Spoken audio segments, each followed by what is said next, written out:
السلام علیکم پیارے دوستو، جیسا کہ پوری دنیا جانتی ہے کہ گزشتہ روز حضرت علامہ سعد حسین رضوی صاحب کو کوٹ لکھپت کی جیل سے رہا کر دیا گیا ہے۔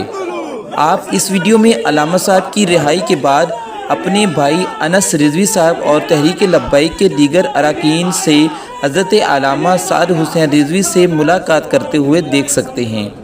آج ہم آپ کو اس ویڈیو میں حضرت علامہ سعد حسین رضوی کی رہائی کے بعد علامہ صاحب کا پہلا انٹرویو سنائیں گے، جو کہ مبشر لقمان صاحب اور حضرت علامہ سعد حسین رضوی صاحب کے درمیان ہوا۔ علامہ صاحب السلام علیکم۔ وعلیکم السلام ورحمۃ اللہ۔ علامہ صاحب بہت مبارک ہو، آپ کا یہ گھڑی بھی گزر گئی، ختم ہو گئی اور اللہ تعالیٰ نے آپ کو سرخ روح کیا۔ جی هذا من فضل ربی اللہ کبریاء فی السماوات والارض وهو العزیز الحکیم۔ اللہ تعالیٰ کی ذات کا کرم ہے، سید عالم کے نگاہ خاص ہے، بس ہمارا تو کچھ نہیں ہے جی، مالکوں کی یہ سب کچھ۔ آپ کو کیسا لگ رہا ہے اب باہر آ کے؟ اب آپ کو یقین آ گیا کہ آپ کی رہائی ہو گئی؟ جی میں اس یقین سے ہوں، میں نے تو اپنے آپ کو قید سمجھا ہی نہیں تھا، جو تیرے عشق میں قید ہوئے وہ کیا قید ہوئے۔ ماشاءاللہ ماشاءاللہ۔ آپ کو پتہ ہے رضوی صاحب کے جو ناموس رسالت ہے نا، اس کے لیے ہر پاکستانی اپنی جان دے سکتا ہے۔ بے شک ایسے ہی ہے جی۔ اور آپ کو اتنی کم عمری میں اللہ نے یہ اعزاز دے دیا کہ آپ اس کے امیر بنے اس تحریک کے۔ جی بالکل ایسے ہی۔ حضرت اب مجھے بتائیں، اب آپ کو کس وجہ سے اندر نظر بند کیا ہوا تھا؟ کچھ یہ تو پتا چلے، اور غیر قانونی آپ کو کیا ہوا تھا؟ جناب یہ تو تمام کورٹس کے فیصلوں کے بعد قانون اور تمام ذمہ داران بھی نہیں جان سکے کہ ہم نے اس شخص کو کیوں بند کیا ہوا ہے، تو یہ تو ان سے پوچھا جائے کہ کیوں بند کیا ہوا ہے۔ جو بند ہے وہ کیا بتائے کہ میں کیوں بند ہوں، اسے صرف اتنا پتا کہ میں بند ہوں۔ علامہ صاحب مجھے خبریں ملتی تھی، میں لوگوں کو دیتا نہیں تھا کیونکہ میں چاہتا تھا کہ جب آپ آ جائیں تو آپ سے تصدیق کے بعد دوں کہ آپ کے اوپر تشدد بھی کیا گیا تاکہ آپ کوئی مطلب کا پولیس کی مرضی کا ویڈیو بیان جاری کر دیں شورا کے لیے۔ کیا ایسا ہوا تھا؟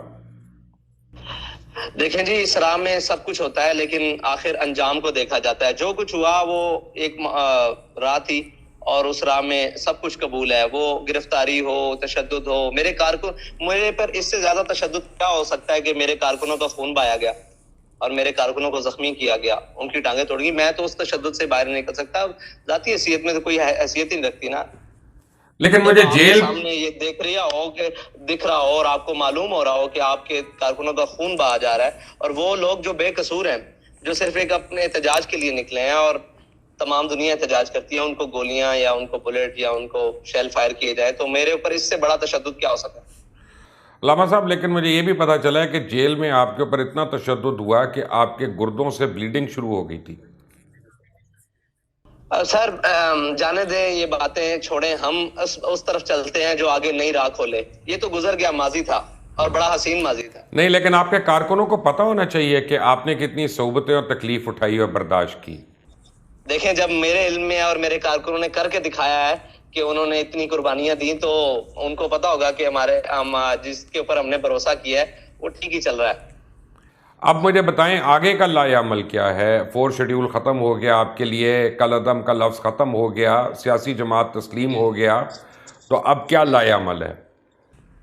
جی لائحہ عمل وہی ہے جس کو ہم لے کر چلتے ہیں، وہ ناموس رسالت اور ختم نبوت کے اوپر کام ہے، اور اس ملک میں ہر ظالم کے پنجے سے مظلوم کو چھڑوانا ہے، اور ہر غریب اور مسکین اور جو ذہنی طور پر مفلوج کر دیا ہے ان ظالموں نے، ان کے چہروں پر مسکراہٹ لانا، یہی ہمارا آگے کا لائحہ عمل ہے۔ ان کو خوش رکھنا، ان کو خوش کرنا۔ اچھا، جب آپ کے ساتھ میٹنگز کرتے تھے یہ جیل کے اندر یا سیف ہاؤس کے اندر، تو کیا کیا مطالبات کرتی تھی حکومت والے آپ سے؟ دیکھیں جی، میرے ساتھ میٹنگ جو بھی ہوئی وہ ایک آفیشیل میٹنگ تھی، علماء کرام لے کر آئے، اور باقی جو ہماری جماعت کے معاملات کے اندر میٹنگز تھی وہ ہمارے ذمہ داران کے ساتھ کرتے تھے، شورا کے ساتھ، سارے جو باہر لوگ تھے۔ میرے ساتھ جو میٹنگ ہوئی وہ علماء کرام آئے، اور شاید وہ سب لوگوں کو دکھایا بھی گیا کہ وہ میٹنگ ہوئی۔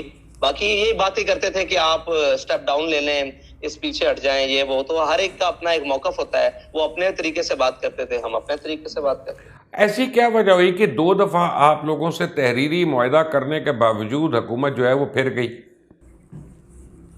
اچھا، حکومت کا مسائل یہ ہیں کہ ان کو شاید اپنی ہی بات کے اوپر یہ یقین نہیں ہے، اور وہ اس کے اوپر کبھی کھڑے نہیں ہو سکے کہ وہ ہمارا وجود نہیں مانتے تھے کہ ان کا سیاسی کوئی وجود ہے یا یہ ہمارے شہری ہیں. وہ بس یہ کہتے تھے کہ چند لوگ ہیں، ان کو ہم تربیت کر لیں گے اور شیل فائر کریں گے اور گولیاں میں یہ جان تو دے سکتے ہیں.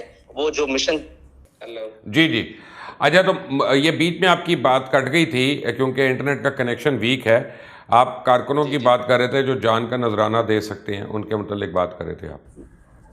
جی جی جی، میں نے کہا کہ ان کو علامہ خادم حسین رضوی نے وہ عشق کے جام پہ لائے ہیں جو نشہ نہیں اتر سکتا، اور انہوں نے نشہ گولیوں سے اتارنے کی کوشش کی، بلٹ سے، فائر سے، وہ نشہ نہیں اترا. تو ان کو اس بات پہ یقین، اس بات پر لانے تک اتنے معاہدے ہوئے اور اتنا وقت لگا. اچھا، تو اب کل آپ کی یعنی علامہ خادم حسین رضوی صاحب کی عرس کی تقریبات بھی شروع ہو رہی ہیں، تو یہ تو جو مجھے پتہ ہے جو کراؤڈ اکٹھا ہونا ہے اس سے تو آپ نے پھر لوگوں کو خوفزدہ کر دینا ہے.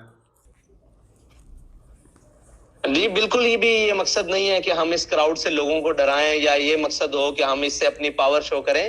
یہ ہمارا ایک روحانی سلسلہ ہے اور ہمارا ایک ایونٹ ہے، اور ہم اس کو بڑے زبان سے اور جناب ایک تربیتی لحاظ سے اور روحانی لحاظ سے اور ایک آگے کے لائے عمل کے لحاظ سے ہم اس کو منائیں گے. اور لوگوں کو اس بات سے پریشان نہیں ہونا چاہیے.